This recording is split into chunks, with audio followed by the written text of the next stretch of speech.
Our story begins with a young man named Kim Jeongeum recounting a tale of woe, a series of events that led him to his current predicament.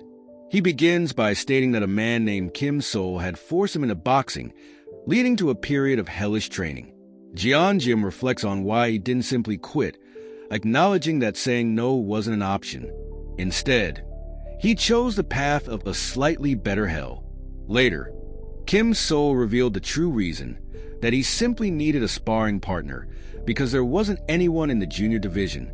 Jeongeum finds this ridiculous. Jeongeum then shifts to his current situation at a logistics center, commenting that he finds himself talking to a robot. He observes the lack of warmth and the scarcity of people at the center and realizes that he must have come to the wrong place.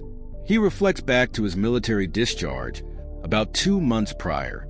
The joy was short-lived. His family moved to a bigger house in Wajongbu, leaving him behind in a studio apartment near the school. His parents, as a gift for his discharge, paid for the deposit and half a year's rent, initiating his forced solitary living. With this newfound freedom, Jeongeum began his job hunt. He had some savings from the military and the government scholarship for multi-child families, so he wasn't in a rush. He had a vision of a pick-colored romance, starting at a cafe, but reality was not as kind. He was rejected for a cafe job because he had no experience, the reality proving to be harsher and colder than he expected. After a month of job hunting, his boredom was extreme. He was bored and considered himself useless. He contacts his sisters and expresses his feelings. They both tell him he was an idiot for moving into a studio apartment so early, and further stated he should have stayed home. They suggest he come to their gym and point out that it was easy to get a job as a delivery driver. They inform him that even delivery companies use AI to make the work easier. They tell him about PX Fulfillment Center, and that many people his age are working there. Jeongeum finds himself at the PX Fulfillment Center. He reflects on the lack of warmth and the fact his conversation partner is a robot. He never imagined that finding a job would be this easy. He encounters Manager Shin, who is having an issue with the inventory.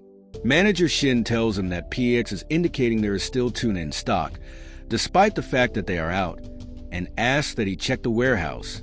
Jeongeum agrees and begins to search for the tuna. He comments that he feels like the robot PX feels warmer than Manager Shin. Jeongeum locates the tuna on the first floor. He is surprised that it wasn't where it was supposed to be and comments on the issue as he opens the door. However, as he enters, the door slams shut and locks behind him. Jeongeum realizes that he's trapped, and he attempts to call Manager Shin, but is sent to voicemail. He considers calling for help, but decides against it, since it doesn't seem too serious, and doing so would make things awkward with his manager. Jeongeum, still trapped in the warehouse, decided to wait, hoping the door would open soon. He messages his sister, informing her of his predicament. She finds it humorous, jokingly saying he's working for an escape room. Suddenly, a building collapses nearby. Jeongeum's sister calls him, trying to communicate that something is wrong, but the connection is lost. He hears a voice warning of danger, telling everyone to evacuate immediately and take shelter. He realizes something catastrophic is happening outside, feeling scared. He attempts to get someone's attention, yelling for help. He hits the door and screams that there are people inside. He tries to call 119, but the signal is weak. Jeongeum reflects on the dire situation and realizes that if a war is truly happening, then he might be in serious danger. As he is hitting the door, something appears nearby. Jeongeum instantly understands that he needs to remain quiet to survive. A strange entity moves past the door of the warehouse. Jeongeum understands that whatever was outside the door was definitely not human. The entity passes by the door, and he is left there alone. He realizes that he needs to figure out what to do, and he feels panic start to set in. He sits against the wall, attempting to process the situation, and he hears the sounds of destruction still occurring outside. Time passes, and Jeongeum has been trapped in the warehouse for 3 days. He concludes that since no one has come to look for him, something significant must have occurred outside. He begins to write his thoughts, realizing he doesn't have much battery left and that this will be his last note. The alarms have been quiet since yesterday, which is at least allowing him to get some sleep. Suddenly, a pop-up notification appears in front of him, informing him that he awakened an ability, his own subspace, and that he can store any object in front of him. He thinks he lost his mind, but decides to play along anyway and asks the system to store the entire PX fulfillment center. The system confirms his choice, asking if he would like to store the building. After he confirms, the surrounding area shifts into a desolate and destroyed landscape. Jeongeum looks out at the new view in shock. As Jeongeum surveys the destroyed landscape, a notification appears, indicating that storing has started. The system also informs him that an operating system suitable for his system has been found. His head suddenly feels strange as the update progresses. He remembers the loud roar he heard 3 days ago and wonders if it's a gorilla or a bear.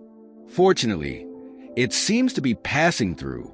Suddenly, he is confronted by a large, monstrous figure, an orc, that is running towards him, screaming. He feels terrified. The orc is coming closer quickly. Another notification appears, stating that synchronization is complete and he can now enter the subspace. The system asks if he would like to enter. Jeongeum, in a panic, agrees. Jeongeum finds himself within the subspace. He notices that the orc is outside, attempting to get in but unable to cross the boundary. He realizes that whatever happened, he is safe. The system clarifies that without permission from Kim Jeongeum, the master of the subspace, no living thing, object, or energy can enter or leave. He acknowledges the system, expressing surprise that it can speak. Jeongeum is shown inside the subspace, and he is in disbelief at what he is seeing. Jeongeum asks if the orcs really can enter. The system confirms, as he gets a notification stating he has completed his first tutorial and receives a mana stone as a reward. He notes the information that he has received and sees the facility info. It tells him the building is 5 stories and approximately 33,000 square meters. The system shows that it has a shipping speed of 60 kilometers per hour, a limit of 1 simultaneous shipment, and a shipping size limit of 2 meters. Jeongeum is given a warning that maintenance is 2 minutes away, and the system explains that he needs to use the mana stone to power the facility. He is informed that the single mana stone he has can power the facility for 24 hours. He asks how this is possible. The system explains that when storing the facility, the energy system was modified to work with mana stones. Jeongeum is doubtful that 1 small stone can power the entire facility. He notes the system seems to have gotten a bit smarter. The system alerts him that the energy supply has been cut off, which would impact Pax Fresh, a delivery system that stores and delivers fresh and frozen foods. Jeongeum realizes that in the current situation, food is the most crucial element for survival. He knows that the power to the freezers and refrigerators storing the food has been cut off. He asks the system if it can maintain the entire facility for 24 hours with 1 mana stone. It confirms. He asks how to obtain more mana stones. The system tells him they can be obtained from beings of another world. Jeongeum contemplates the meaning of beings of another world. He uses the mana stone to maintain the facility. He asks if he can search for items like before, and the system confirms. He begins searching for weapons and locates a camping hand axe, a kitchen knife, and a folding steel knife. He reflects that these items would be hard to use in close quarters. He decides throwing them is his best option, but he is concerned that there's not much stock of these items left. He is also unsure if the blades would penetrate the orc's muscles. He decides that he doesn't have to kill it in one go, and inflicting a serious wound would be sufficient. He convinces himself to try and commits to the fight. He throws the weapons. The weapons make contact, but they don't seem to do significant damage. Jeongeum realizes the knives are too light, and the only thing that might be effective is the axe, but then wonders about throwing heavy objects, like a bowling ball, to target the joints. He asks PX how much of the axes are left in stock, and the system indicates that there are 15. He notes that there were 15 before, and he wonders why they are duplicating. The system explains that items in the subspace are created by converting real objects into information. Therefore, they can be duplicated, and while they can be damaged, they cannot be depleted. Jianjium, realizing that this means infinite stock, decides he can just throw freely. He reflects that he will get tired before killing the monster, and the system tells him that he doesn't have to throw them manually, and he can automatically ship products out of the subspace. It can only ship once every 30 seconds, but that shipping time can be reduced by enhancing the skill. He asks how to do it, and the system explains that if he just thinks of the registered product and says ship, it will be automatically shipped. He says ship, and a knife travels at an incredible speed out of the subspace. Jianjium is shocked at the shipping speed, which the system confirms is 60 kilometers per hour. It tells him it can be increased to 75 kilometers per hour, and any further increase would require enhancing the skill. He asks how to enhance the skill, and the system informs him that he can do so with mana stones. Jianjium realizes he needs to search for items and locates lightweight combat boots, tactical combat pants, a detailed map of Seoul, and 12 color markers. He locates his home on the map and also marks Dabong district with Gyeongbu, Gangnam, and Yeoljiro. He decides that if he goes to the nearest place first, then that would be his order. He acknowledges that he must get to everyone safely, noting it's quite far to walk, but he has a decent means of transportation. He locates and decides on a dual-ton Kodiak Sports electric bicycle. He then states to his loved ones to just hold on a little longer.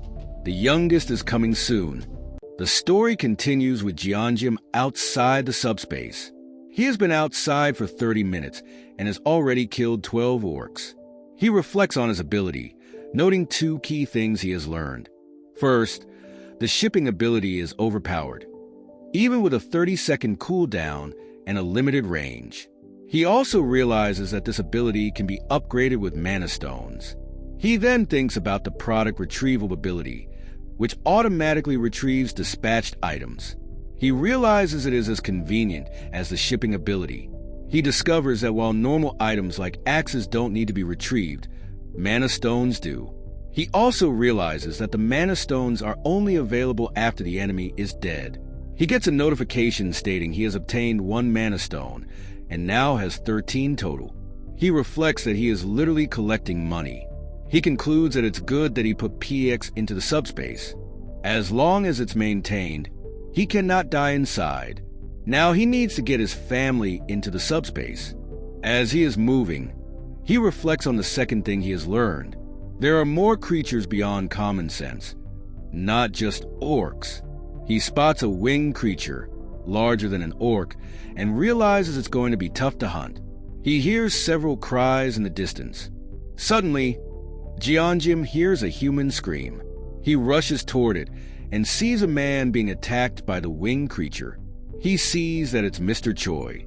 Mr. Choi is being attacked, and the winged creature seems to be ignoring him. He realizes that the smaller Mr. Choi seems like an easier target. Jianjium knows he needs to do something to distract the creature. He begins to ship a variety of different objects towards the winged creature. Suddenly, the winged creature is killed by an axe that appears out of nowhere. The man is amazed that a wyvern was killed with a single axe throw. He looks over and sees a man on a bicycle. He is astonished that a soldier was able to do that. A survivor thanks Jianjium profusely and believes he is a soldier. He states that Jianjium saved their lives. Jianjium clarifies that he is not a soldier and is actually a PAX FC employee. He also adds that he is aware of abilities. The survivor exclaims that even if he isn't a soldier, he has unusual skills. The man expresses his envy that Jianjium has an ability, and he does not, though. He states his is just a humble driver ability. He also says they are fortunate to have found help around this area. He confirms that he understands abilities. He then thanks Jianjium again. The survivor asks if there are other people nearby. He explains that this area, Block C, had a lot of people due to the logistics center, but most have been killed. He states that there might be 10 to 15 survivors left, isolated in the Block E underground terminal, and that they were also there searching for a road vehicles could use before the building disappeared. He offers Jeonjim to join them on the 4th basement floor, where the monsters have never attacked, so he can at least sleep comfortably and have snacks. Jeonjim is considering it, as he heard them mention vehicles, and that might be a way to get to his family, deciding that he needs to get information and that he cannot refuse. He accepts the offer and they begin to lead the way. He also notes he doesn't trust them, but worst case scenario, he can just go into his subspace. He realizes they do not know about his ability. As the group walks together, Jeonjim notices a man with a face he has never seen and feels like something about him is dangerous. They are shocked at the sudden appearance of an orc. They confirm that no one was injured, but they acknowledge the space is no longer safe. Jeonjim expresses concern that he was told it was safe from monsters. They introduce Jeonjim as the one who saved them from the wyvern. They also discuss the unique ability he used to kill it. The group praises Jeonjim for saving Yongsu and Byeonkyol. A woman hugs Jeonjim, thanking him profusely, and jokingly asks if he has a girlfriend. The people then begin to introduce themselves. Lee Jin-mak, the center manager of Daehin Express Terminal, thanks Jeonjim for saving his men. He then invites him in, offering food and a safe place to rest, explaining that they have plenty of supplies from the logistics center. A man then informs Lee Jin-mak that the logistics center has disappeared without a trace. He explains that is why they were chased by the wyvern. The survivors are shocked and ask how that is even possible, as the building was huge. Lee Jin-mak states that they don't know how it happened, but things are different now. He then decides that they need to dig through the tunnel, as things will only get worse if they stay here. Another survivor agrees, and they all decide to force their way through. Lee Jin-mak then asks if Jeonjim is coming. Lee Jin-mak explains that they need vehicles, as they all have homes in other areas. They have working vehicles, but all the roads are blocked. He explains that a golf course blocks the north. Containers block the east, and the expressway is destroyed to the south. The tunnel to the west is the only way out, but a group of wyverns has taken over it. He explains they were surviving off the supplies in the logistics center, but now they have to force their way through the tunnel. Jeonjim realizes he was right to suspect the group. Jeonjim states that he needs a vehicle as well, and he needs to go through the tunnel, adding that if it is just wyverns, then that's good, as he can use his ability to get rid of them. While Lee Jin-mak is not convinced, he accepts, recognizing his power. However, Jeonjim thinks to himself that while they may seem kind, he shouldn't overlook that they have been struggling, and that they likely won't share information, like the exact amount of food and water they have. He decides that he needs to scout the tunnel and the size of the wyverns, so he can clear the way alone, and that he'll use this to upgrade his abilities and get mana stones. He discovers new upgradable skills within his subspace: precise delivery, simultaneous delivery, and automatic delivery. He realizes that with 5 magic stones, he can reduce his shipping cooldown to 5 seconds. He decides that he needs to use the magic stones he has saved, and that the simultaneous delivery ability will be best for taking on multiple wyverns. The survivor tells Jeonjim that it's dangerous to go alone, who then reminds a man that he was just being chased by a wyvern. The man states that he believes Jeonjim will save them again. Jeonjim expresses gratitude for their trust. He is surprised by this, as he never expected someone to say they trust him. He looks at them confused. Jeonjim asks if he can see the message windows, since he's never used his abilities before. The man states that he hasn't seen them since his abilities awakened, but he has a good feeling about how to drive, and says he'll try. The man begins to drive, and Jeonjim is immediately concerned by his driving. He's having difficulty seeing because of the damaged vehicles on the road. The group states that there is a wyvern ahead. They then see several wyverns ahead. The group expresses panic, wondering what they should do. The survivor tells Jeonjim that he can't see, and asks what to do. Jeonjim tells him to keep driving. The tunnel is closer than he thought, and the group sees it. Then the man suddenly stops, saying nothing with express fear. He is stopped because the wyverns have surrounded them. They realize that they are surrounded and that there is no way they can outrun or kill them, even with Jeonjim's ability. The driver says it's over for them. Jeonjim realizes he can't hide his ability anymore, stating that there's no way they can handle this many wyverns. He makes the decision to use 10 mana stones for simultaneous delivery, and the remaining 5 for cooldown. Pax confirms this. Jeongeum activates his ability, and the screen flashes white. The scene then skips to show the result, with Jeongeum unharmed and the wyvern seemingly dead. The driver is completely confused at what has just occurred. He saw multiple axes flying through the air, and begins to realize that they came from another dimension. The story continues with Jeongeum inside his subspace. He uses 1 mana stone to reduce the cooldown time to 25 seconds, another to 20 seconds, another to 15 seconds, and then another which brings it to its minimum of 5 seconds. The system explains that he would need to level up his subspace to further reduce it. He tells Yongsu that he needs to stay close for protection. Yongsu agrees, and then seems shocked to see the logistics center behind Jeongeum. The wyverns begin to attack once more. Jeongeum begins launching axes toward the wyverns. Yongsu expresses disbelief that the logistics center is launching axes. He states that he doesn't understand, but recognizes that for Jeongeum, these monsters aren't a problem. He adds that if Jeongeum wants to pass through the tunnel, then he can do it easily. He realizes he doesn't need to use the vehicles as transport because he has his abilities. He expresses his jealousy that Jeongeum has the ability to get to his family faster. The survivor who was previously riding with Jeongeum mentions that the wyverns are running away, and then says they are smarter than they look. Jeongeum thinks that he wanted to enhance his precision delivery, but he is short on mana stones. Yongsu asks Jeongeum what the blue stones are, and Jeongeum tells him they are mana stones. Yongsu asks if it's Jeongeum's first time using them, and if abilities can be enhanced. Jeongeum confirms. He states that's why he didn't extract the mana stones from the Orc's corpse, implying that not all abilities work the same way. He then expresses his disbelief that Jeongeum has such an incredible ability. He also says that with his abilities, he could probably break through the tunnel alone. Jeongeum thinks to himself that he didn't intend to show off his abilities, and that he just planned to scout, then secretly break through.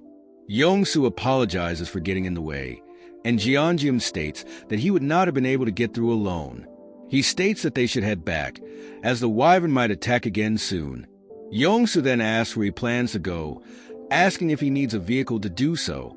Jeongeum tells him he plans to go to Gangnam, then to Ujeongbu. Yongsu is surprised and says he is heading to Indyokwan, and that it's on the way to Gangnam. He then asks Jeongeum if he could accompany him to Indyokwan. Jeongeum is caught off guard by this. Yongsu reflects that if he goes through the tunnel, he is not sure if he will get home safe. He is confident in his driving abilities, but can't fight off monsters. Jeongeum realizes that Yongsu can help with driving, and that, more importantly, this will give him an excuse to hide his abilities. He decides that he trusts Yongsu, and agrees to let Yongsu drive. Jeongeum says he will have Yongsu drive, but he will handle the tunnel on his own, as others will only get in the way. He doesn't want his ability revealed, and asks that they let him handle the tunnel. Yongsu agrees and promises that he will get everyone to cooperate. He then tells everyone that Jeongeum will break through the tunnel alone with his ability, and they need to wait outside until it's done. Jeongeum is aghast at Yongsu's actions, realizing that Yongsu has revealed his secret despite asking him not to. The group begins discussing how Jeongeum will handle the tunnel, and wonders what his ability is.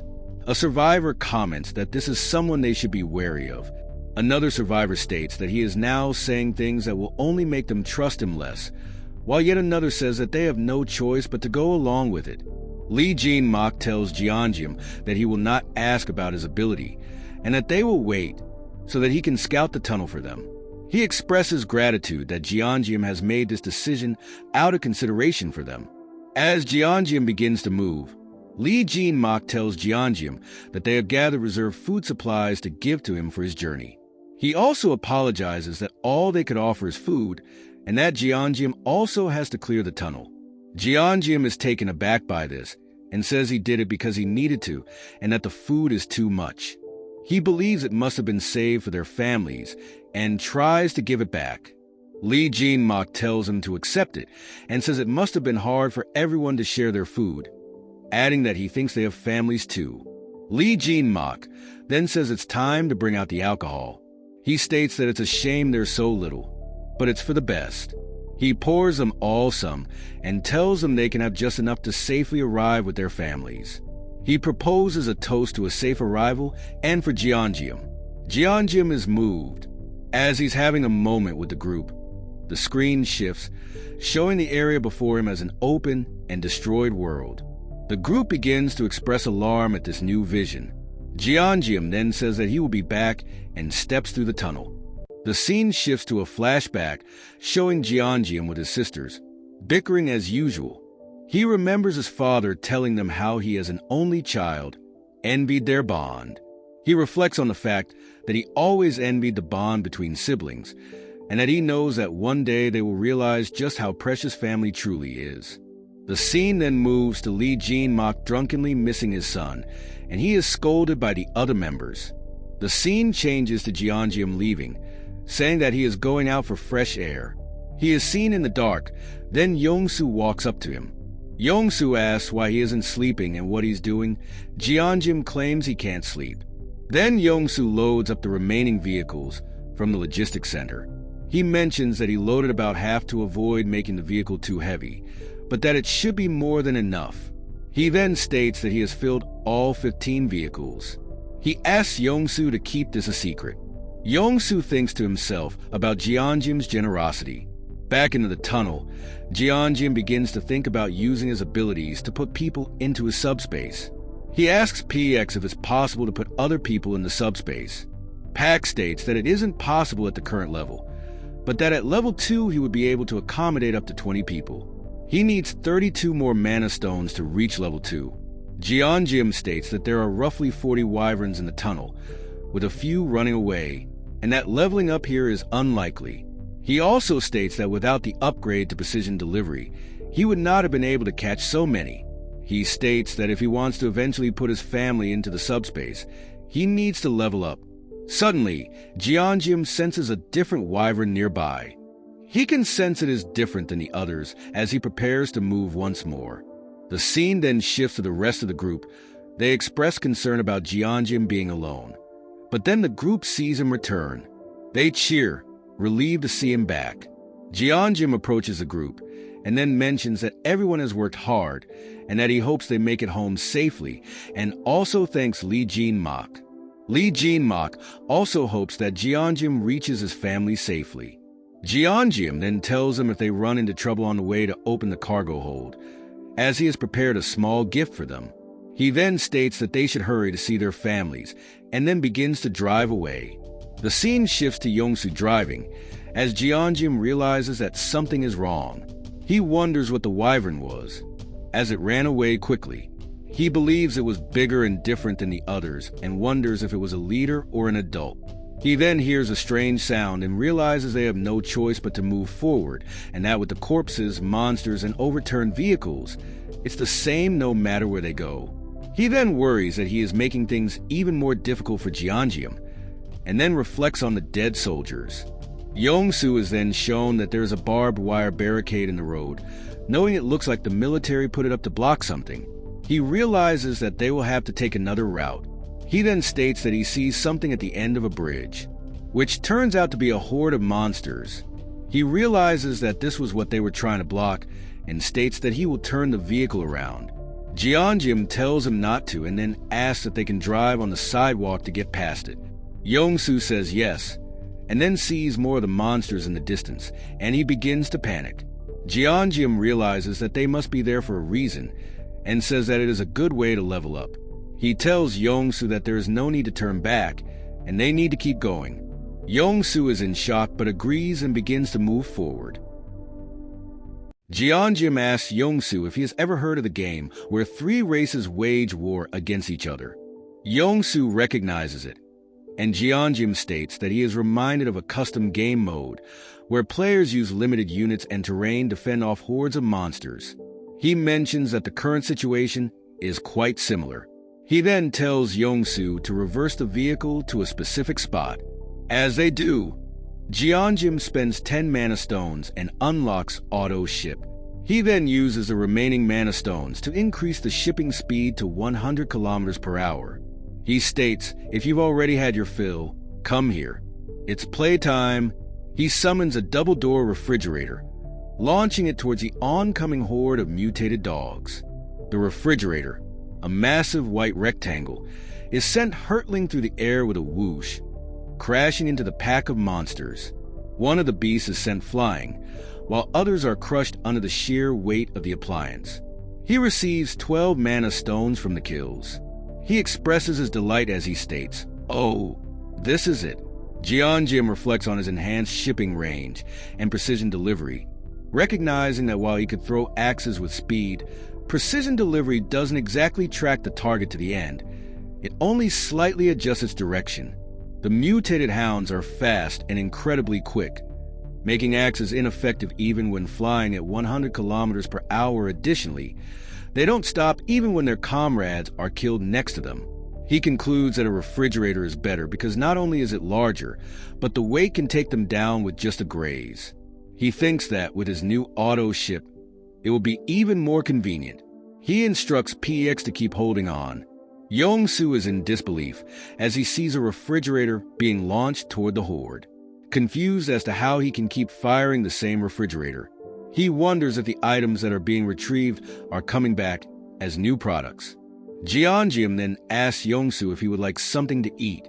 He then realizes Yongsu's true question and asks if the stock is infinite, and if Yongsu didn't realize he was retrieving the axes from the ground. He then clarifies that he is just collecting them from the ground so they don't damage people's feet. Yongsu asks if it's true that the stock is infinite, and Jeonjim confirms, then asks what Yongsu would like to eat. Yongsu says that he wants a Coke Zero and a donut. Yongsu says that he is ashamed as he doesn't even know what Jeonjim's ability is, but he wanted to share his food. Jeonjim expresses his gratitude and says that he went on patrol and that there is everything in the logistics center. He adds that he thinks he will be able to get home soon. Yongsu confirms and says that they are an hour from his home and he hopes that everyone, including Jeonjim, stays safe. Jeonjim replies that he's worried, as he doesn't think he can show up to his family in his current state. He suggests getting some new clothes for the time being. Yongsu says he can help with that, but that he's not sure if he has what he's looking for.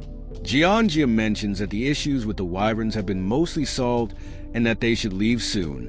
Yongsu begins to drive, and Jeonjim asks him to slow down as he starts to feel sick. Yongsu says that it will only take 20 minutes. He continues to drive incredibly fast down the narrow road. Suddenly, Yongsu slams on the brakes and they come to a halt. Yongsu proclaims that they have arrived. The scene shifts, showing them in a new area. Yongsu, observing the dilapidated buildings, notices that the buildings themselves are old. He also notes that there are only remnants of the buildings, but no corpses. He states that it is different from the main street and decides that his family will be safe. He states that he just needs to open the door. Jeonjim reflects on Yongsu's frantic desire to see his family. He stepped on the accelerator so hard that he traveled an hour's distance in less than 20 minutes. Jeonjim recognizes that if Yongsu had to face a cold corpse, he would not be able to open the door. He then thinks to himself that he would rather have someone else open the door for him. He then wonders if he should just press the doorbell for him. He then says that he will. Jeonjim states that no one wants to confirm their family's death, even if there's only a 1% chance. He steps to the door to ring the doorbell. The door is then opened by Yongsu's family, who look shocked, but quickly show relief and cry. Yongsu asks his wife how she knew to open the door, and she mentions that she heard a noise and looked through the peephole. Yongsu then hugs his family and is relieved that they are safe. Yongsu's child says that she hates him, but then hugs him. Yongsu's wife then asks who Jeonjim is. Yongsu tells them that he is the person who helped him get there safely. Yongsu then calls out to Jeonjim to introduce them. Jeonjim starts to faint and reflects that he can't sleep there, as his last memory was hazy. He is shown being supported by Yongsu's family, who are trying to help him rest. Jeonjim starts dreaming of his interaction with his father at a funeral, saying that the emotion of parting does not just include sadness, but affection, gratitude, regret, longing, those kinds of emotions. He is then reminded that the best type of love is caring without expecting anything in return, and that he needs to be grateful. He reflects on that idea, and then recalls his memory of his sisters. He remembers how his sister would playfully hurt him, all while his dad is stating that the two look like they get along well, but states that they will one day realize how precious family is. He then shifts to seeing his sister in college as she got into nursing school. A notification pops up on screen, stating that she has been accepted. He then remembers his dad, who tells him that it is time. His memory shifts to the moment he leaves to start his military enlistment, as he is told to come back safe and not to get hurt. Suddenly, the image starts to distort and he begins to open his eyes. He feels pain and then suddenly he wakes up and asks where he is. Jeonjim, scared, wonders if he fainted, and that his last memory is hazy. He reaches for an axe from his subspace. Then he hears a voice. Yongsu is shown, asking if Jeonjim is awake. Yongsu's wife asks if he is okay, as he suddenly collapsed and fell asleep. She says that she didn't wake him because he looked like he was sleeping soundly. Jeonjim responds that it's okay and asks, as he hides his axe, how long he was asleep. Yongsu's wife states that he was asleep for about 3 hours and that her husband told her everything. She then thanks him profusely for helping her see her husband again. Jeonjim humbly states that he also received a lot of help from Mr. Yongsu. Yongsu's wife then insists that Jeonjim must be hungry and that he needs to eat before they talk. She mentions that her husband insisted on eating with him and hasn't eaten yet because of that. Jeonjim agrees. He is then shown the food, and he is surprised that it is conger eel stew. Yongsu's wife says that it is the best that she could manage with limited ingredients. Jeonjim responds that there is no more luxurious meal than this. He then thanks her and begins to eat. The flavors unfold on the tip of his tongue, combining the sweet and oily taste of the stir-fried kimchi and the clean, savory taste of the mackerel. He also states that it even feels cozy. He is left alone and says that he ate well.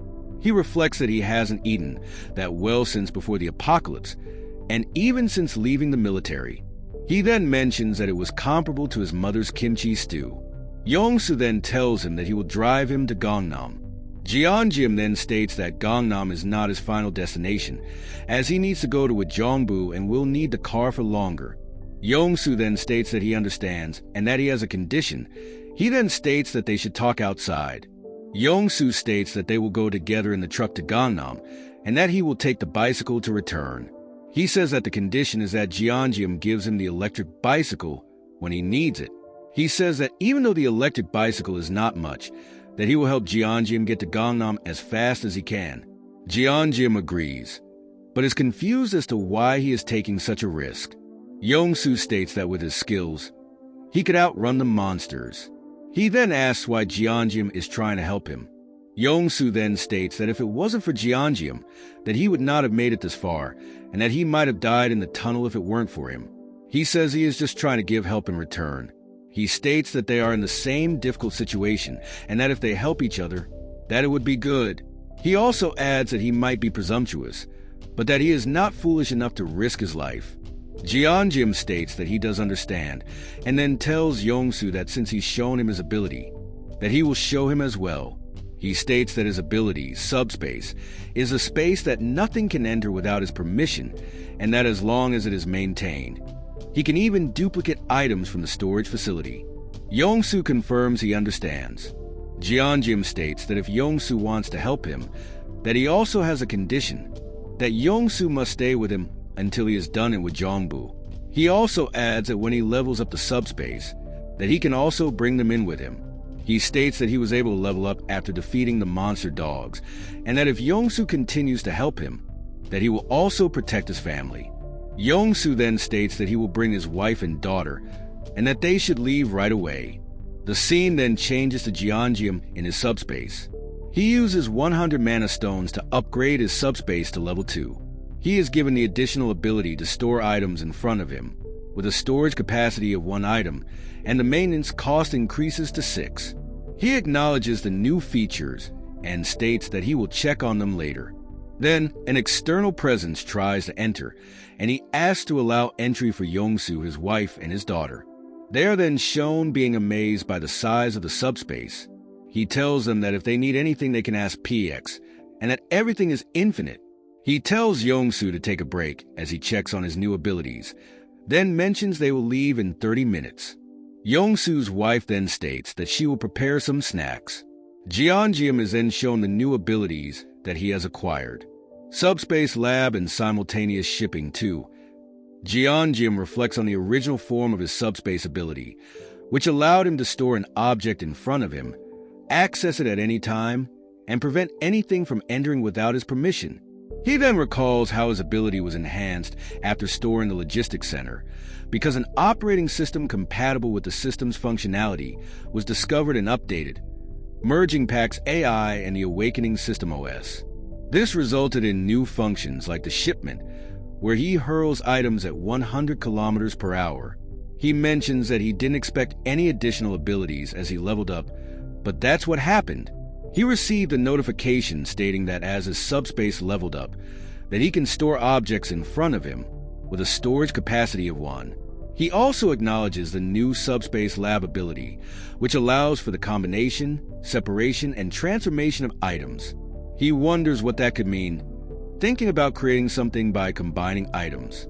He notes that it requires a whopping 50 mana stones, and then decides to check the new abilities later.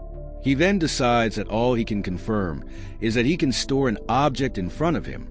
He recalls storing the Pax FC in his subspace, thinking he was losing his mind.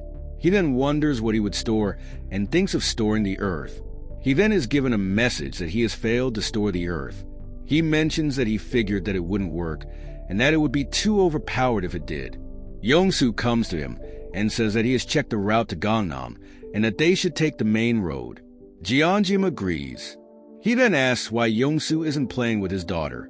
Yongsu says that she fell asleep after playing for a bit, as it seems she felt safe in the subspace. Yongsu then thanks Jeongeum once more and says that he is really grateful, and that he knows that he has helped him as much as Yongsu has helped him. Yongsu then says that he will do whatever he can to help, and becomes serious, and Jeongeum wonders why he is suddenly being so serious. Yongsu then states that he will help, and that driving is the only thing he can help with, but in terms of speed he is faster than anyone. Jeongeum then jokingly asks him to drive slowly.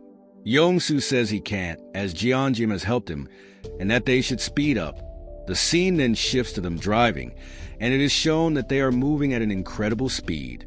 Jeongeum notes that the area is more deserted than the main road, and that it seems like there aren't many monsters where there are no people. Yongsu then states that he has heard that this area is a Bronze Age archaeological site, and that it hasn't been developed.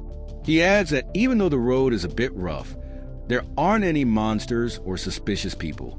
Then, he notes a military barricade with spike strips. Yongsu then wonders if the military is still present. However, Jeongeum states that they are not military personnel, just using the equipment. He states that they've probably been watching them from somewhere, and that it looks like they won't be able to avoid them. Jeongeum opens a small portal under the steering wheel and tells Yongsu to get inside. Yongsu asks if he will be okay, and Jeongeum states that he will be fine, and that if they intended to kill them, they would have shot already. He notes that there are 3 of them. The scene shifts to the people that have stopped them. One notes that the driver sucks. They then tell them to get out and open the cargo. They are surprised to see all of the food, and then ask where they got it. Jeongeum says that it is from a logistics center. One of the men says that it is time, and they should wrap it up and take him. One of them punches Jeongeum in the stomach, bringing him to his knees, as another pulls a cover over his head. Jeongeum is then shown being led into a dimly lit room. He is then told that he is with a group called the Joint Command Communications Headquarters. He is told that he was brought there quickly. They then reveal that he is standing by a soldier's corpse. He is told that the man with the hood was brought there for them to have a look at him, and then asked if he had the food that they were told that he has. They state that he said it came from a logistics center, and that he is the only one who can get in. They then ask him where he got them. Jeongeum confirms it is from the Gunpo Logistics Center. One of the men states that it is smart and that they should have gone there first. A monster sound is then heard. The man with the long coat confirms that they are facing a wyvern, then says that it is huge and no joke and that he almost died to it. He also mentions that his attacks felt blocked by something. He states that a soldier who attacked it with bullets had his head smashed into a wall and died. He then states that if his powers don't work on it, that bullets wouldn't have a chance. He states that they were recruiting people to fight the monsters, but that the military was weak. So he took over. He then clarifies that he hasn't killed them yet. He tells Jeongeum that he wanted to keep them alive because they seemed to know a lot, but he was starving, and that they would have probably died on their own. He then states that there are weapons and everything, but that they are out of food and that they will go to the logistics center with Jeongeum to get more.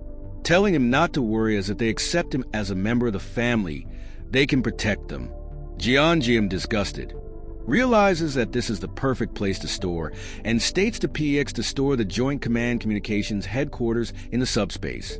The scene cuts to Jeongeum as he finishes storing the military base with a resounding thwomp. The leader, not understanding what had happened, exclaims, "What the? Where's the building?" Jeongeum then notes to himself that suddenly he just feels dizzy, similar to when he stored the PX. He also adds he needs to cut the line quickly. As the wyverns start to come near, they take to the air, seemingly attracted by the sounds. A series of creatures starts to converge on the location with razor-sharp teeth. A man from the military base cries out to run. He cries out that they are to shoot the smaller ones down first, then handle the bigger one. He wonders if just guns will work, but states that if he is able to use his ability, that he may be able to catch it. One of the surviving personnel cries out that they are traitors. After that, he realizes that he is in big trouble. The wyvern comes very close and has very defined scales and a menacing snarl. Jeongeum activates his ability and drags a soldier with him. The system asks him if he wants to grant the soldier access, and he confirms. He notes from the side that he is feeling dizzy from the transfer. He states the process is still ongoing. Jeongeum notes that he was able to sneak in during the chaos. He states that he now needs to account for storing things, as there could be dangerous aftereffects. The leader of the group is yelling and is charging forward with a melee weapon in hand. He's yelling about them being lizard bastards. He comes up to the creature and starts unleashing punches left and right, with what seems to be heavy blows. He is then seen exhausted and mentions he's leveled up and that he can take it now. Youngsu runs to Jeongeum asking if he is okay and also asks who is with him. Jeongeum informs him that it seems that the figure is from the military and that he was being tortured. As they lay him down on a bed, Youngsu states that there's no major bleeding. Youngsu then tells Jeongeum about the building seeming to have appeared suddenly. They wonder what it is and note that from the outside, it just looks huge. Youngsu says that it seems to be a military base. Jeongeum then states that he brought it in, but didn't expect it to be that big. He also remembers being blindfolded and not seeing the exterior and realizes he needs to check. He asks Youngsu to look after the person and that he will be right back. Jeongeum states to himself that the possibilities of a military base are endless and that there are guns, ammo, explosives, gas masks, and even military vehicles. He then states that it is the perfect place to survive in the apocalypse, but then adds that using it will be a hassle and different than the logistics center. He states that with the logistics center, PX could handle everything. Jeongeum mentions that the guns are in the armory and the ammo and explosives in the magazine, and that they need to fetch it themselves. He realizes that he had no idea how big the military base was while he was blindfolded, and that it is even bigger than PX. Even if they find it, Youngsu has no combat experience.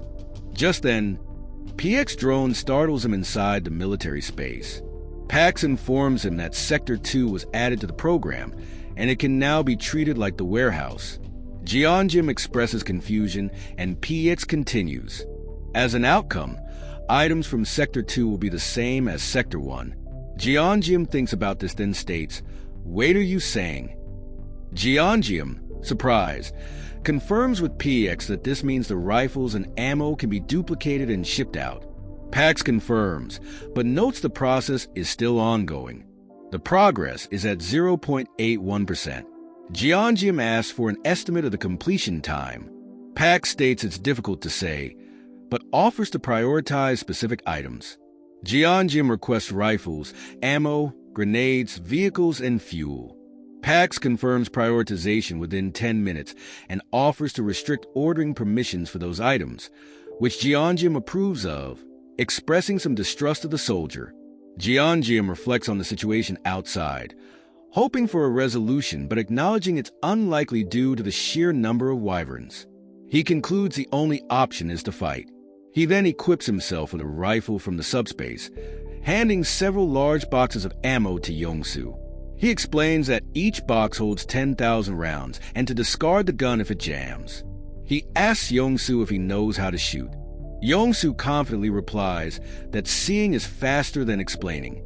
Yongsu opens fire on the wyverns, rapidly shooting down several. He comments on the difficulty of rapid fire, but notes they seem to have the situation under control for now. Jeongeum agrees, but notes that there was a large wyvern that is now missing. Jeongeum, inside the subspace, scans the area outside, knowing that he can't see any enemies and wonders if they are hiding. He decides to send out a remote-controlled toy car as bait. Yongsu expresses doubt about its effectiveness, but Jeongeum assures him he has a plan. The large wyvern suddenly appears, having been hidden. It swoops down and destroys the toy car. Jeongeum comments that it was indeed hiding. He tells Yongsu to shoot, and Yongsu opens fire with the rifle, hitting the wyvern multiple times. However, the monster seems largely unaffected and roars in defiance. Yongsu expresses surprise at its resilience, questioning how it can still be standing and if it's deflecting the bullets with its thick hide. Jeongeum agrees that something feels off, remembering a thug mentioning a similar situation. He suggests that their attacks are being blocked rather than deflected. Jeongeum decides to test his theory, proposing a competition to see whether the wyvern's defense is stronger or their attacks are more powerful. He emphasizes their limitless supply of weapons from the subspace. He then begins launching grenades at the wyvern, commenting on the physical strain of throwing so many. The wyvern, though hit by multiple explosions, still stands, albeit with some of its hide peeled off. Jeongeum is shocked at the creature's resilience, questioning what kind of monster it is. He questions if it has left. Yongsu confirms, but doubts it was because of their attacks. Jeongeum agrees, suggesting it retreated for another reason. He proposes they continue moving. Yongsu expresses concern about driving at night.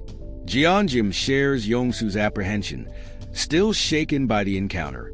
He reflects on how even grenades barely scratch the monster, leading him to question what weapons they could possibly use against something even stronger.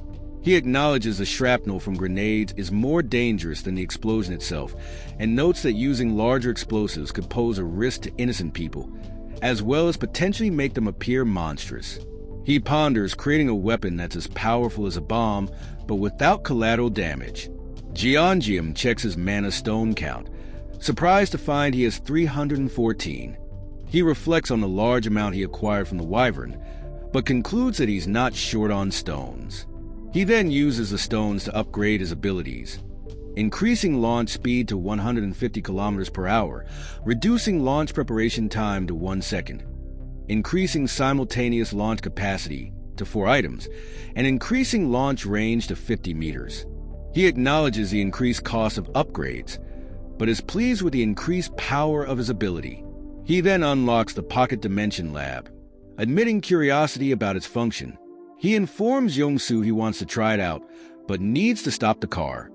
Yongsu expresses concern about stopping and suggests to Jeongeum to try getting to his subspace as he continues to drive. Jeongeum agrees to try and is shocked that it worked. Yongsu then tells Jeongeum to just go ahead and not to worry about him, as if something happens he will just jump in as well. Jeongeum enters the Pocket Dimension Lab within his subspace, finding it initially unremarkable. Pax explains its functions. Combine allows combining 2 or more objects, and separate allows separating an object into its component materials. Jeonjim asks PX if he can register grenade with the pin removed and if it won't explode. Pax confirms and explains that the items exist in digital form within the subspace, preventing accidental detonation. He registers the prepared grenades, noting they are better than nothing, and then considers registering a rifle with an attached magazine. He thinks about attaching 2 magazines together, and then realizes he can create a powerful weapon without excessive collateral damage. Outside, Yongsu observes a barricade of stacked cars blocking the road, wondering what happened and how the cars ended up like a wall. He expresses concern about needing to turn back. Jeonjim rejoins him, saying that turning back won't be necessary, as he's created a new weapon. Jeonjim then summons his newly crafted weapon and launches it. The cars explode outwards. Yongsu, amazed, asks what Jeonjim created. It is shown to be a stack of 20 kilograms weights. 2 men are observing the aftermath of Jeonjim's attack on the barricade of cars. One of them wonders aloud what happened and if the wall collapsed, noting it shouldn't have fallen so easily. The other asking what that is, pointing to something in the distance. Jeonjim greets the 2 men, asking if Nurse Joyeon is here. A flashback begins, showing Joyeon studying, asking her siblings to quiet down. Her younger siblings question her sudden diligence, wondering if she's sick and suggesting they tell their mother. Joyeon brushes them off, explaining she's found her dream. She declares she will still treat the sick, even if the world were to end tomorrow. Her sister suggests going to the hospital, concerned about her worsening condition. Despite this, Joyeon persists in her studies, her grades improving dramatically.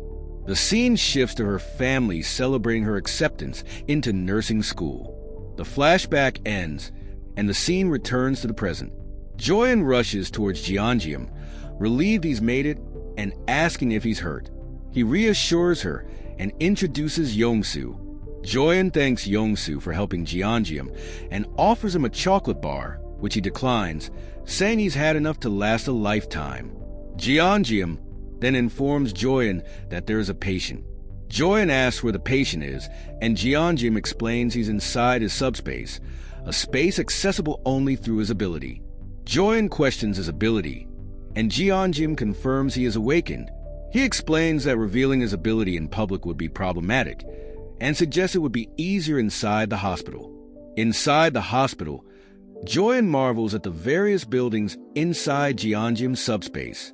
He tells her he'll explain later and leads her to the patient, Han Hyung-ho. Joyeon assesses his condition, declaring that under normal conditions he won't survive. However, he is lucky since she is also awakened as a healer. She explains her healing abilities are limited, but enough to prevent death, and that proper meals will facilitate recovery. Jeonjim remarks on her determination to treat the sick, even with the world ending, echoing her own words from the past. Joyeon then laments about not disciplining him properly when they were younger. Jeonjim offers Joyeon bread made by Yongsu's wife, suggesting he explains what's happening while they eat.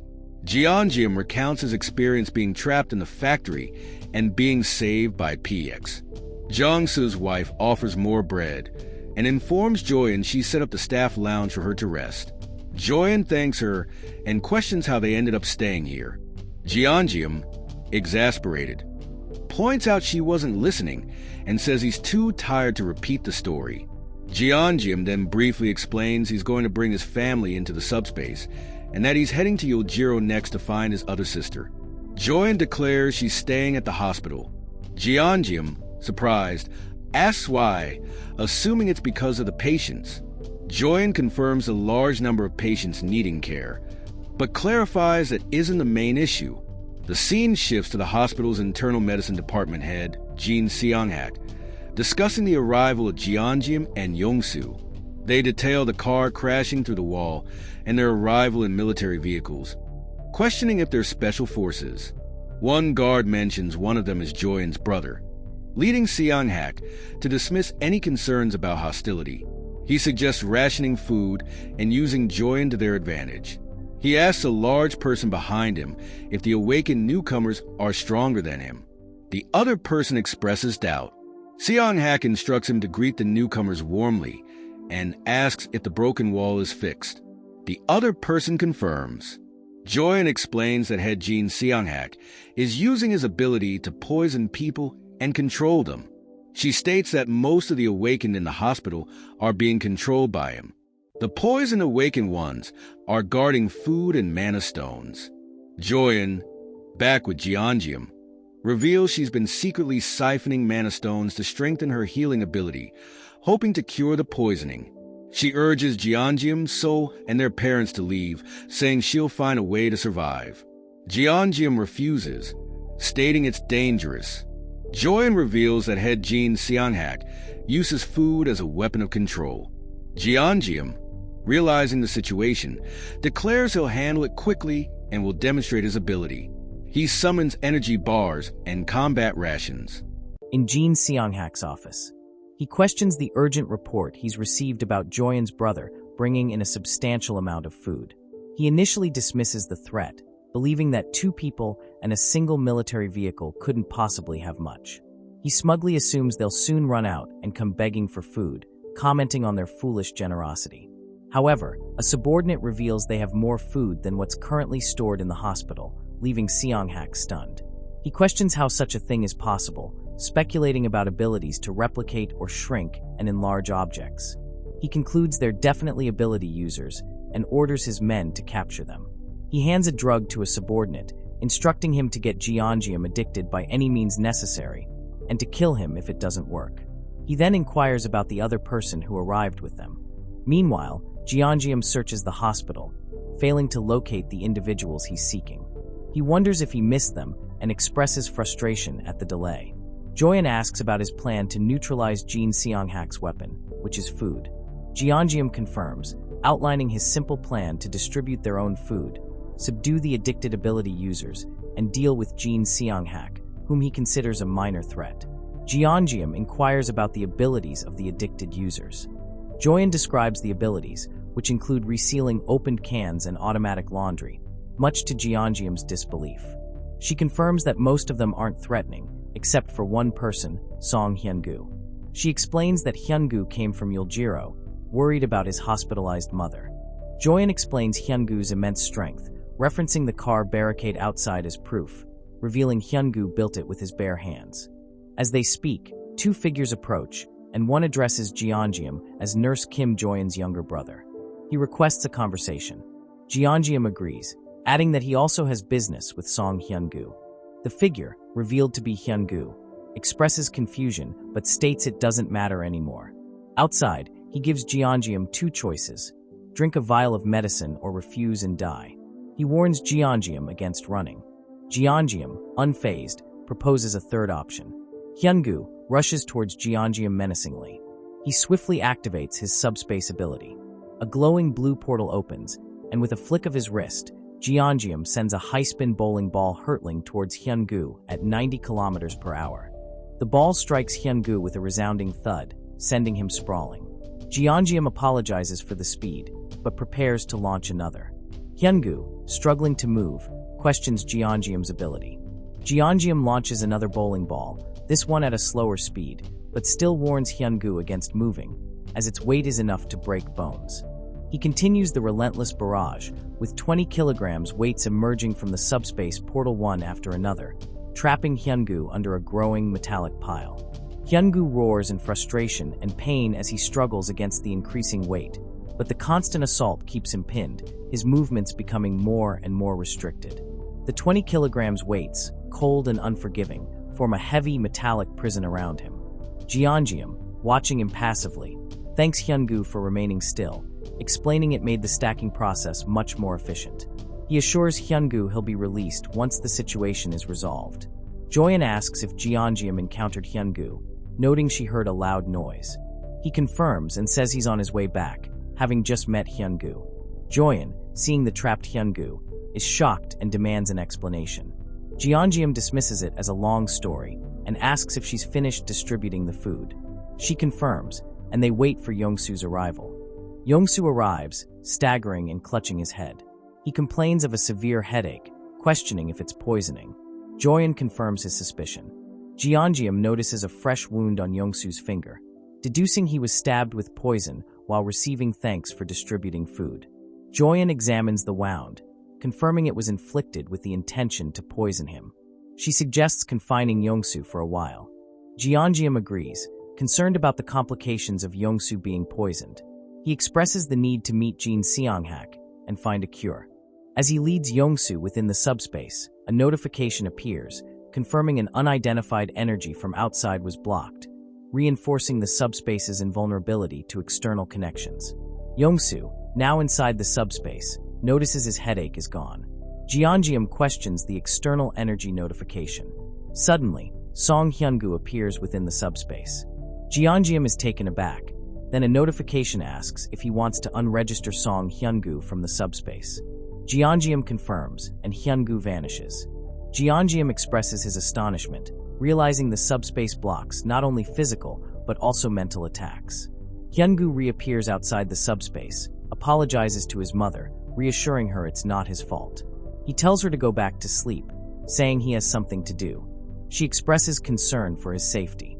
He recalls his vivid memories of being trapped and expresses a desire to settle things with Jin Seonghak before expressing gratitude and apologizing to Jeongeum. He acknowledges his immense debt to them. He reassures Joyeon he'll return quickly. Joyeon and Yongsu discuss the situation, expressing concern about Song Hyungu's strength and the possibility of leaving the next morning. Hyungu confronts Jin Seonghak, who remarks on his arrival. Notifications appear, confirming the loss of connection with his minion. Seonghak, acknowledging what happened, asks for mercy.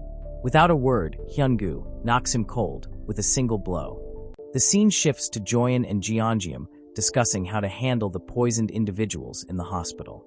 Joyeon suggests bringing everyone into Jeongeum's subspace, as she can't distinguish between those who are addicted and those who aren't. Jeongeum agrees, but questions the logistics of moving so many people, especially given the late hour and some people's limited mobility. Joyeon explains that even a fingertip entering the subspace will be enough to cleanse them. She adds that once everyone is processed, they can focus on those currently acting as patients. Just as they prepare for a long night of moving people, they're interrupted by an old man who have been freed from the effects of the poison. Hyungu then shows up expressing relief and gratitude to Jeongeum for their rescue. Jeongeum realizes that Hyungu took care of Jin Seonghak, eliminating the need to move everyone individually.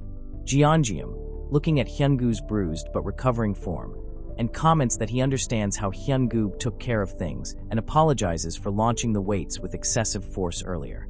Hyungu brushes it off, saying he's fine, just lightly bruised. He admits to being shocked by the attack, saying that even the strangest monsters couldn't compare to the experience of weights raining down from the sky. Jeongeum replies, with a touch of humor, that he's sometimes surprised by his own abilities. Hyungu asks if Jeongeum plans to stay at the hospital. Hyungu, acknowledging Jeongeum's help, says he'd prefer Jeongeum to stay, but understands his need to reunite with his family. He thanks Jeongeum and wishes him a safe journey. Jeongeum reveals they're heading to Yuljiro, prompting a surprised reaction from Hyungu. He warns Jeongeum against going there, describing the troublesome state of Yuljiro. Hyungu explains that as he was leaving Yuljiro, a massive wall was rising between it and Namsan, growing from the ground like a tooth. He estimates its height to be comparable to an average building by now, effectively making ground travel impossible. He also notes the different types of monsters in Yuljiro compared to Gangnam. Yuljiro is infested with undead skeletons, creatures that keep coming back to life even after being killed. Despite the dangers, Jeongeum expresses confidence in his second sister's ability to survive, believing she could handle monsters even without powers. Jeongeum receives a call from Joyeon, informing him that the soldier he rescued has awakened.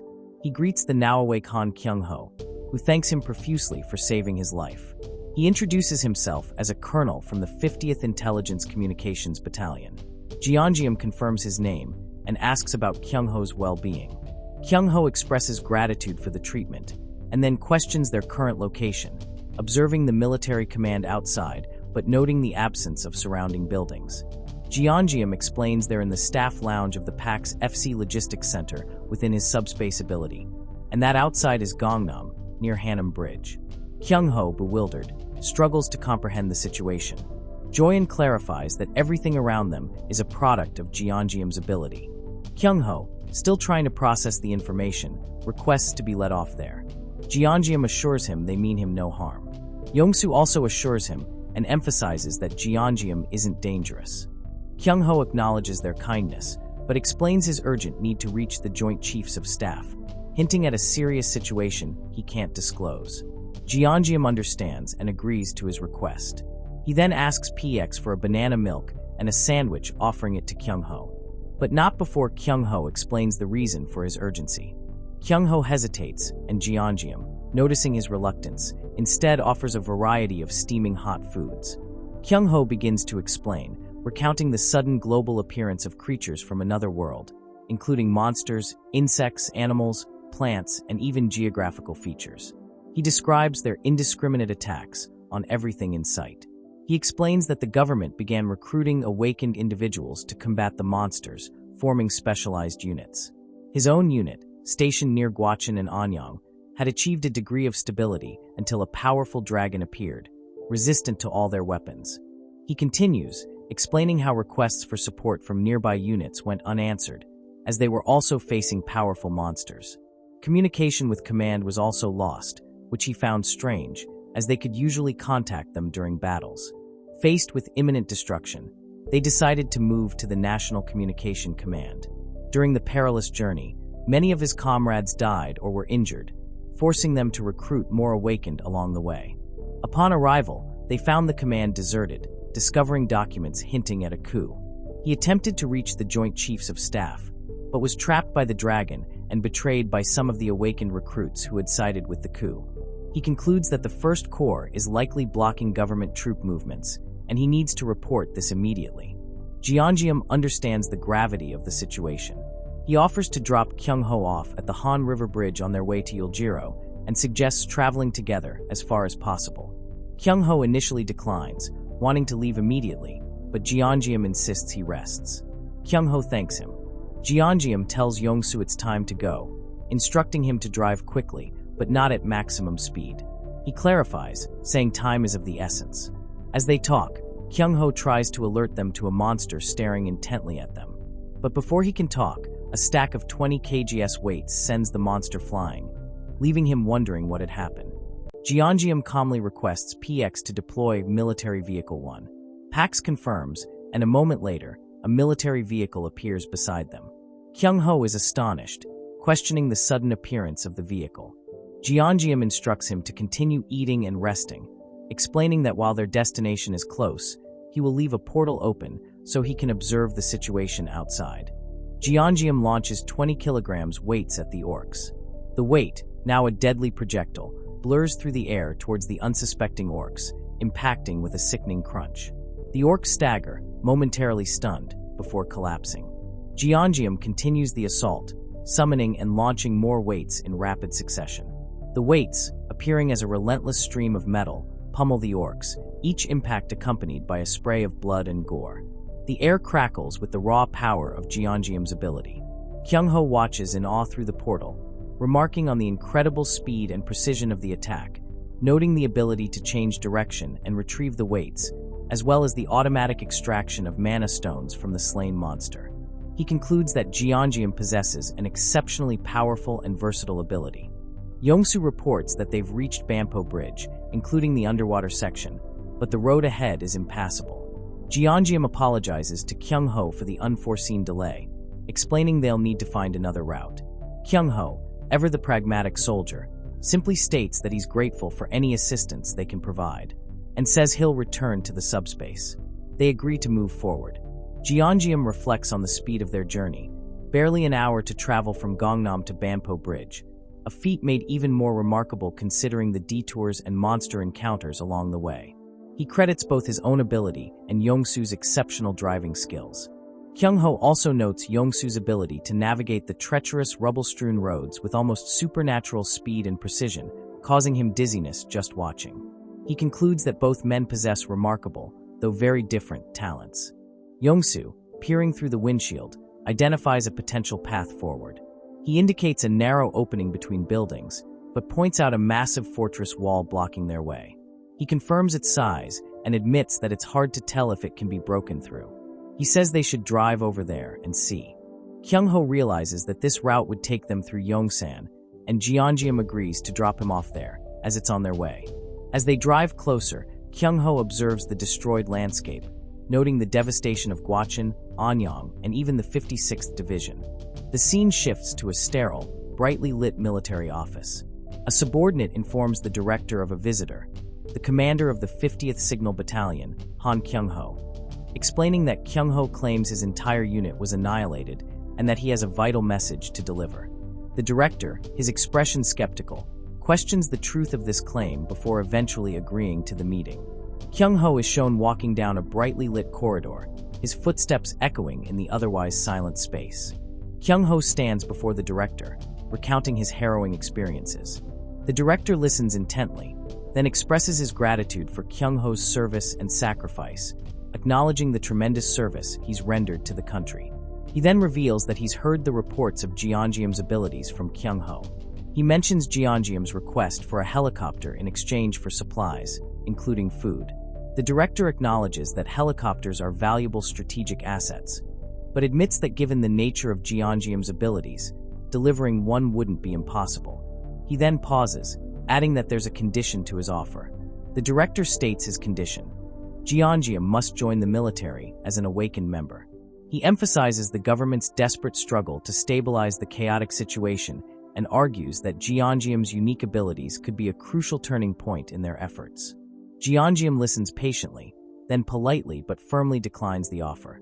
He explains that nothing is more important to him than rescuing his family. The director expresses his disappointment, stating that he cannot provide the helicopter under these circumstances. Jeongeum accepts his decision without argument, expressing hope for a swift resolution to the crisis and wishing the director good health before turning to leave. As Jeongeum prepares to depart, the director abruptly stops him. He explains that he has another request, one that, if fulfilled, could still earn Jeongeum the helicopter. Jeongeum pauses, his curiosity piqued, and agrees to hear him out. The director explains the situation. The last known gathering of reserve awakened individuals is at Seoul Station, a location with which they still maintain stable communication. However, the path to Seoul Station is blocked by hordes of skeletons. While not individually powerful, their sheer numbers and unique ability to revive even after being killed make them a formidable obstacle. He emphasizes the need to destroy the core located at the bottom of their last right rib to permanently eliminate them. He warns Jeongeum of a particularly dangerous presence among them, a formidable skeleton knight, and stresses the importance of avoiding direct confrontation with this creature. Jeongeum, having accepted the task, states that it sounds simple, and then launches a barrage of weights at the approaching skeletons, dispatching several of the creatures with brutal efficiency. The soldiers are in shock, as the skeletons are sent flying. Upon arriving at Seoul Station, they find a group of weary soldiers huddled together, their faces a mixture of fear and relief at the sight of Jeongeum and his companions. A brief exchange takes place, confirming the soldiers' identities and their gratitude for being rescued. On their way back, Jeongeum continues his attacks and comments one of the skeleton's appearance and reaction. The skeleton, seemingly unharmed, turns to address Jeongeum. It introduces itself as Gawain, one of the 12 knights serving the Night King, and questions Jeongeum's presence in their territory. It also questions if Jeongeum is a mage. Jeongeum comments on it breaking the Mana Stone and how that action allowed him to understand their speech, questioning if this is another way to use Mana Stones. Jeongeum returns the greeting by sending more attacks. Gawain raises its sword, its posture shifting to a more aggressive stance.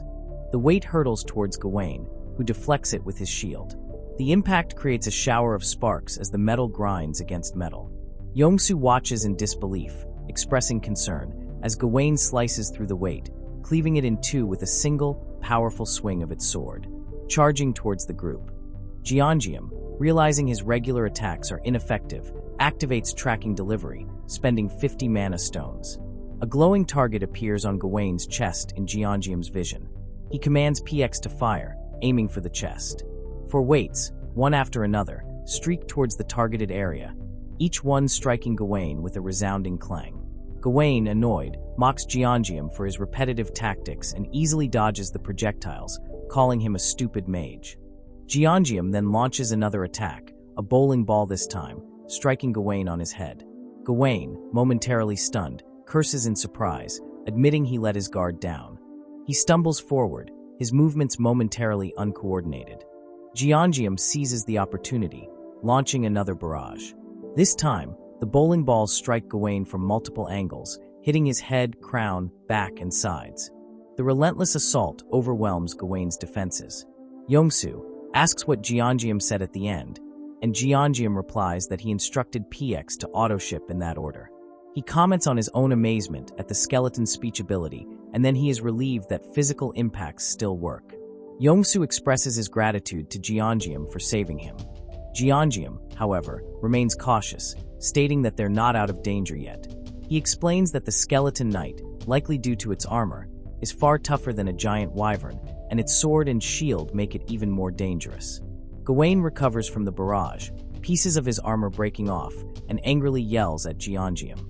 Jeongeum instructs Yongsu to send the others away, while Gawain is still disoriented.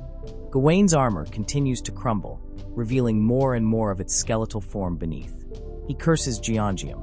Jeongeum observes the damage, wondering if it's a sign of weakness. He then commands PX to ship the disc pillars to hit Gawain simultaneously from all sides. 4 pillars of weights emerge from different portals, converging on Gawain in a synchronized attack. The impact sends shockwaves rippling through the ground, and Gawain is enveloped in a cloud of dust and debris. As the dust settles, Gawain's armor is shattered, and its skeletal form is heavily damaged. It acknowledges Jeongeum's strength, but vows that this is not the end, proclaiming that they do not die, even in death. Gawain declares its allegiance to the Night King and collapses. Jeongeum receives 2 large mana stone fragments and a reinforcement stone.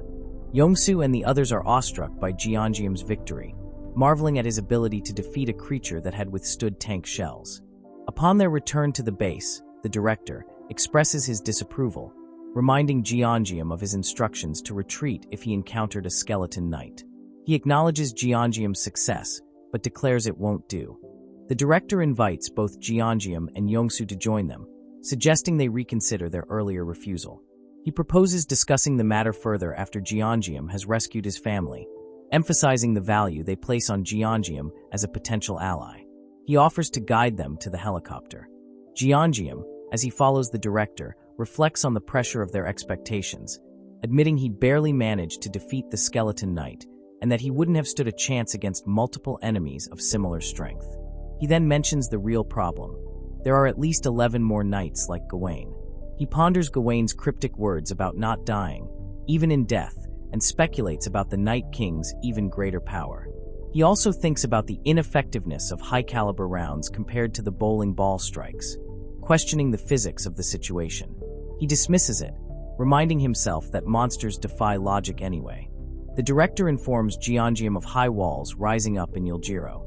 He explains the military's failed attempt to investigate the walls, their reconnaissance unit having lost contact. However, aerial surveillance has confirmed that people are still active within the walled area, suggesting both civilians and the missing troops are still alive. He assures Jeongeum that his family is likely safe. Jeongeum, though grateful for the reassurance, admits he wasn't truly worried, confident in his sister's ability to handle herself even against monsters. The director reveals a new development. The upper parts of the walls are curving inwards, as if forming a roof. He's unsure if it will close completely, expressing relief that they could provide the helicopter before such an event. The director leads Jeongeum and Yongsu towards a helipad, where a helicopter awaits. Jeongeum questions the suitability of the somewhat outdated helicopter, but the director clarifies that Jeongeum's helicopter is a different one. He points towards a sleek, modern military helicopter, clearly a high-performance machine. Yongsu laughs in excitement. Jeongeum expresses his gratitude for the Black Hawk helicopter. The director replies that he wasn't joking, and that even a 3-star general would hesitate to lend one out. Yongsu says he is touched, and that he is excited to fly it, and the director seems surprised that he has flown a helicopter before. Yongsu admits that it is his first time, but reveals his best driver ability, which allows him to expertly handle any vehicle he can drive or ride. A notification appears, indicating that he's discovered a new vehicle/piloting method, helicopter, and can unlock the skill for 50 magic stones. Yongsu explains that his ability isn't about leveling up, but registering new vehicle types. The director leads Yongsu to a pile of magic stones, a gift from the military. The director explains it's a token of their gratitude and thanks them for their service. Yongsu is surprised by the amount, noting he only needs 50 for the helicopter skill. Jeongeum says he can use the rest. Yongsu uses the stones to enhance his helicopter piloting skills, and a notification confirms the upgrade. He excitedly announces that he's ready to go. Jeongeum agrees, but comments on Yongsu's intense expression, suggesting they take things slow. Yongsu, his eyes gleaming with excitement, refuses. Jeongeum sighs and tells him he'll let him know when it's time to leave. While waiting, Jeongeum checks his inventory, noting 2 large magic stones, equivalent to 200 regular stones, and an enhancement stone D. He's surprised by the number of magic stones he's collected, realizing they came from the skeletons he defeated during the rescue mission. He uses 1,000 magic stones to level up his subspace, noting that he can still use his abilities during the upgrade. He then considers the enhancement stone. Jeongeum recalls the message he received when he obtained the stone. It has the fire property and can be used to imbue objects with specific attributes, like penetration or ignition. He ponders which item to enhance, then decides on the bowling ball, recalling its effectiveness against the skeleton knight. He enhances the bowling ball, giving it the fire attribute. The system prompts him to enter a description for the newly enhanced bowling ball, but he ignores this and proceeds to register the new item. Yongsu calls out to Jeongeum, telling him they are ready to take off. As they start taking off, Jeongeum receives notifications of his subspace leveling up, granting new unlockable and enhanceable items, including the ability to retrieve people registered in the subspace and temporarily increasing shipping size limits. Meanwhile, outside the subspace, the director muses that Jeongeum will likely reconsider their offer to join the military after rescuing his family. He comments on Yongsu and Jeongeum's expressions as they take off and hopes that he hasn't made a mistake. Jeongeum considers the limitations of his subspace ability, specifically its single-target storage capacity. He acknowledges his effective use of larger structures like the logistics center and military base, but laments the inability to store unregistered items easily. He then discovers the category item registration feature, which allows him to register external objects fitting the categories logistics center or military base. Noticing the Black Hawk falls under the military base category, he registers it for 107 magic stones. Yongsu and Jeongeum return unexpectedly. The captain wonders what happened and if there's a problem with the helicopter. Jeongeum retrieves 2 brand new helicopters from his subspace, dropping them on the roof, confusing the director. Before taking off again, the scene cuts to the Night King in his castle. He ponders the low entry permit level for Earth and why a high-tier being like him would bother coming here, accepting a tier reduction and encroaching on his territory.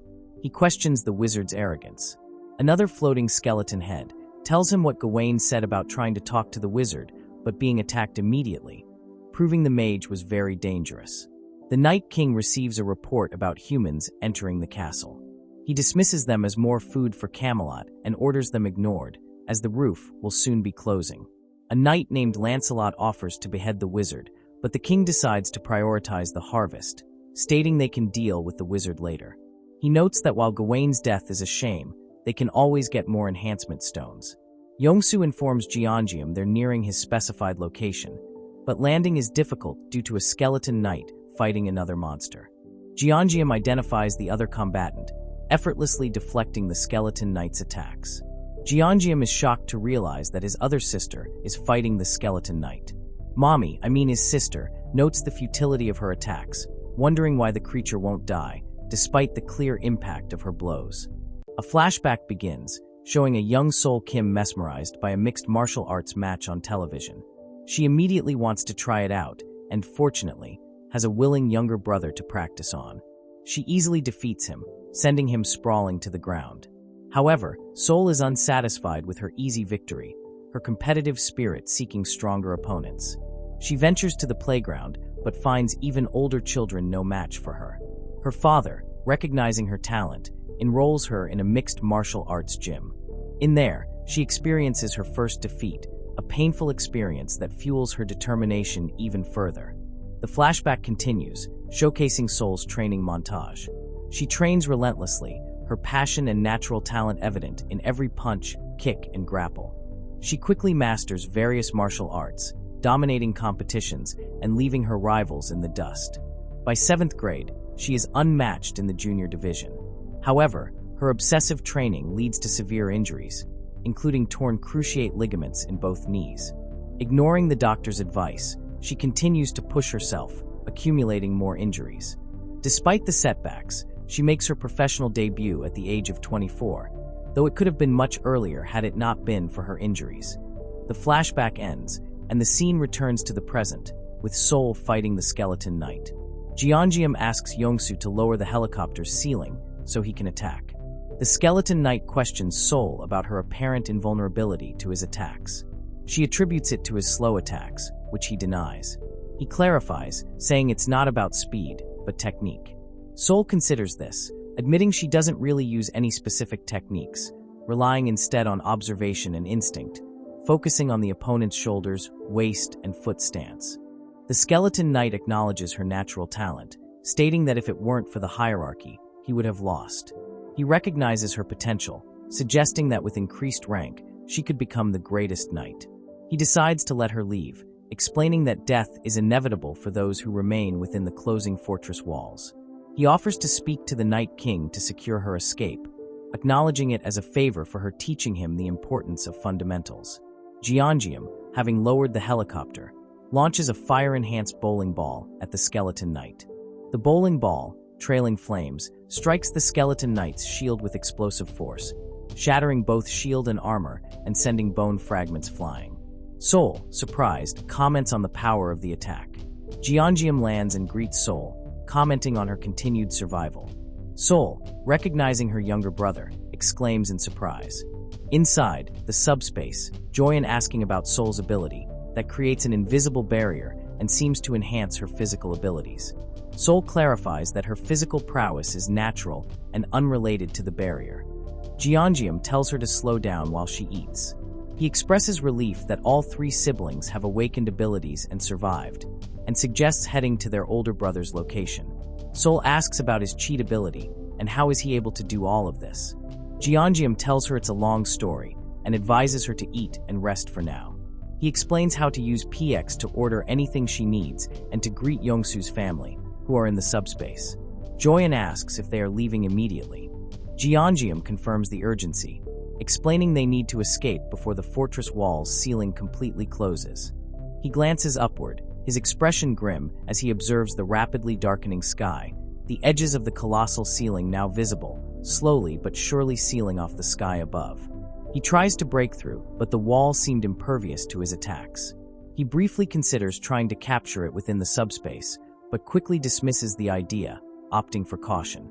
He remembers the system notification about temporarily increasing the shipping size limit for specific items by using magic stones. He's hesitant to expend more stones, aware that they will become increasingly difficult to obtain as he levels up and unsure if something as large as the castle will even fit. He further questions whether trying to store the castle would inadvertently pull in all of Yuljiro as well. Sol joins him from the subspace and relays her concerns about the skeleton knight's cryptic warning, about death befalling those trapped within the closing walls. He speculates on the Night King possibly possessing knowledge of some impending doom.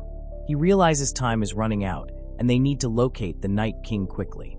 Yongsu assures him not to worry, confidently stating that they will find him within 5 minutes. Jeongeum grabs his seatbelts, his face full of worry, begs him to slow down. Meanwhile, Lancelot rushes through the darkened corridors of the castle. He arrives before the Night King, his voice strained as he reports the death of another knight, Lionel, who perished without landing a single blow.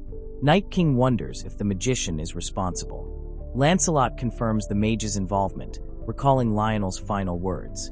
He realizes the wizard's intention was to disrupt his harvest and declares they will wait no longer. He demands to know the intruder's location. Before he can issue the order to attack, Lancelot informs him that the intruders are already approaching the castle. The Night King realizes he miscalculated, thinking the mage would take longer to disrupt the harvest. He growls and demands to know how long it will be until they are finished. Lancelot assures him that it will be very soon. He glances at the approaching helicopter and notices Jeongeum's lifeless figure. Worried, he yells at Lancelot, "An undead? Didn't you say it was a mage?" He then states that, whoever it is, they won't make it past the gate. Jeongeum, stepping into the castle with Sol, and Yongsu, stumbles slightly, still feeling the lingering effects of motion sickness. He swears he will never ride a helicopter again. He looks up, and his eyes widen in shock. Standing before him are Bat Monster. Before he can react, Sol punches the monster, sending him flaying into the castle hall. Jeongeum thanks his sister. Sol tells him to be on guard. She senses more danger. Stunned, Jeongeum stares at the figures emerging from the dissipating smoke. His initial confusion turns to alarm. His expression hardens as he grasps the situation. He immediately instructs Yongsu to get into the subspace, who agrees without hesitation. Sol states how excited she is to the situation. She launches into the fray with a raw, untamed ferocity. There's a sense of unleashed power as she unleashes a barrage of brutal punches and kicks. Each strike is imbued with force, sending monsters flying. The panels are kinetic, filled with dynamic lines showcasing the speed and impact of her attacks. We see her fists crack against monstrous faces, the impact sending splatters of dark blood and gore in all directions. During her flurry of attacks, one of the bat-like humanoids sinks its teeth into her neck. Seemingly unfazed by the attack, Sol grabs the monster, slamming him into the ground with brute force. Jeongeum remarks that she's enjoying herself, and notes the difficulty of targeting the monsters effectively while they're clustered together. He searches for a way to assist without endangering his sister. He considers the subspace laboratory upgrade, his eyes scanning the system interface. As Sol continues her friendly sparring with the monsters, she notices that the monsters are drawn to something. Jeongeum summons a large, electrified mosquito repellent. The repellent strikes the monster's head with a loud crackle of electricity, sending it reeling backward, momentarily stunned. Jeongeum, pleased with the effect, comments on the weapon's efficacy. Sol questions his actions, wondering if he's helping or interfering. Jeongeum replies that he's helping, of course. Sol, annoyed, scoffs, complaining that he's interrupting her flow. Meanwhile, within the darkened depths of the castle, the Night King receives a report from Tristan. The Night King questions Tristan's claim about a human warrior being on par with a knight's skills. The Night King sighs, remarking that even a single mage would be a difficult opponent, and that now they also have to contend with a skilled human warrior. He decides to summon Lancelot, who questions the wisdom of this, pointing out that summoning a 7th rank being from Earth will draw the attention of the Chamber of Commerce. The Night King acknowledges the risk, but insists they have no choice. He explains that the magician is at least 8th rank, and even at equal rank, a magician's power surpasses that of a knight. Coupled with a human warrior who rivals a knight's skill, fighting them at his current rank would be a guaranteed defeat. The other knights agree. The Night King addresses Tristan, whose head is engulfed in spectral flames, and thanks him for his sacrifice. Tristan bows his head and vows to follow the Night King's command. He extracts a magic stone from Tristan, who disappears as an outcome. The Night King uses the magic stones, directing them towards Lancelot, his most powerful knight, which emerges in a flash of energy. Jeongeum examines the newly crafted electric club, noting its semi-rare rank and the reduced effectiveness of its attributes due to combining the enhanced insect repellent with a regular baseball bat.